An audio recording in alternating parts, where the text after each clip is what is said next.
Hello, good afternoon. ഇതാ എന്താ special ഏതാണ്ടേ കണ്ടോ? ഇന്ന് ചാളക്കറി. അപൂർവമായിട്ട് അങ്ങനെ വാങ്ങിച്ചു ചാള. അപ്പം മിക്കവാറും മറ്റേ മീനുകളൊക്കെയാണ് മേടിക്കുന്നത്, അയില, ചൂര, അങ്ങനത്തെയൊക്കെ. അപ്പോൾ ഇന്ന് ചാള നല്ല ചാളയാണെന്ന് തോന്നുന്നു. ഫ്രഷ് റൂമിൽ നിന്ന് ഓർഡർ ചെയ്തു, അങ്ങനെ വന്നു. അങ്ങനെ ദാണ്ടെ കറിയാക്കി. അത് കഴിഞ്ഞിട്ട് ചക്ക, നമ്മൾ സാധാരണ ചക്ക തന്നെ ഇത്. മറ്റേ മറ്റേ ചക്കയുണ്ടല്ലോ, വേറൊരു ചക്ക കിട്ടുമല്ലോ തോരൻ വെക്കുന്നത്, അതല്ല.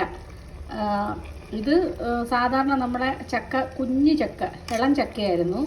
അപ്പോൾ അതിൻ്റെ താണ്ടെ കണ്ടോ, ചക്കക്കുരുവൊക്കെ അതുപോലെ നല്ല ഇതായിട്ട് വന്നിട്ടുണ്ട്. ഇളം ചക്കയായിരുന്നു. അങ്ങനെ അതൊരു ഇതാക്കി തോരൻ പോലെ ആക്കി, തോരനല്ല, ഒരു കുഴച്ച രീതിയിലാക്കി വെച്ചു. എന്നിട്ട് ഇത് രണ്ടുമാണ് ഇന്നത്തെ കോമ്പിനേഷൻ. ലഞ്ചിന് ഇത് രണ്ടുമാണ്.